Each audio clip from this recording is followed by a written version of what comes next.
Welcome to episode 6 of Autonomous John, where I bring you high-tech news from my low-tech basement. This is the week of February 11th, 2019. Lots of good stuff happened last week, so let's get to it.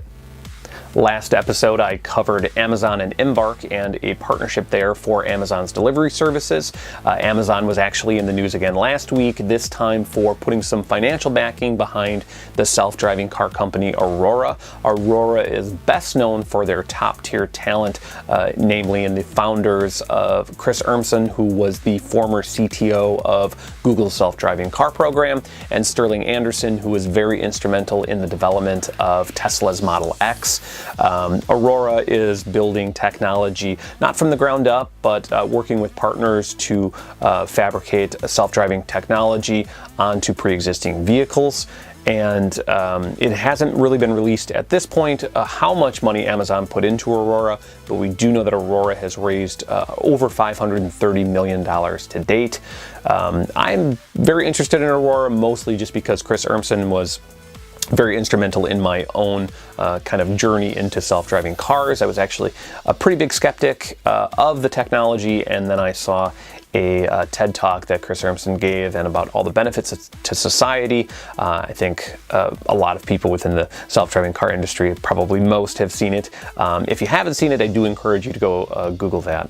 Boston-based Optimus Ride announced a partnership with a mixed-use development in Reston, Virginia. Optimus Ride is a self-driving car company that was born out of MIT. Their technology, or at least their vehicles, are very heavily geared at restricted geo-fenced areas. The Haley Rise office park in Reston will have access to these vehicles. Tenants will be able to use the shared use vehicles. They'll be very restricted into just the office park itself. This is very similar to what we saw from May Mobility. They have partnerships in Detroit with some developments. I think we're going to see more and more of this when new developments are made, that they bring in a self-driving car component. I think it'll help allure tenants. It's certainly good for public awareness. Either way, I'm definitely rooting for Optimus Ride, and not just because my mind goes immediately to Transformers when I hear their name. Volkswagen-owned Electrify America announced it's equipping 100 charging stations with stationary storage systems that are made by Tesla. The systems are known as power packs. They offer consumers and energy providers with greater control, efficiency, reliability across the electric grid. That's according to Tesla.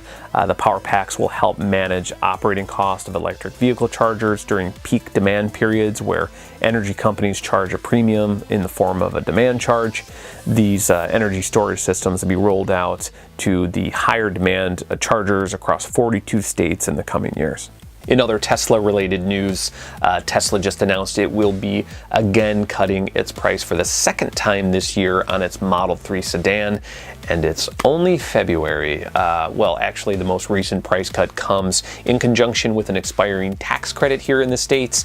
That brings the base price of the Model 3 down to $42,900. Tesla continues to try to find ways to have broader market appeal, to get more of their vehicles into the garages of mainstream America. Elon Musk says he's still trying to get the Model 3 down into that $35,000 range like he promised. We're not quite there, but we're inching closer, and I'm getting excited. Anyways, that's all the time we have for today. Thank you so much for taking the time to watch this. If you do have any questions, comments, concerns, would like to send me some articles, you can do so at john@autonomousjohn.com. Until next week, thank you so much for taking the time to watch this. Have a great day. Bye.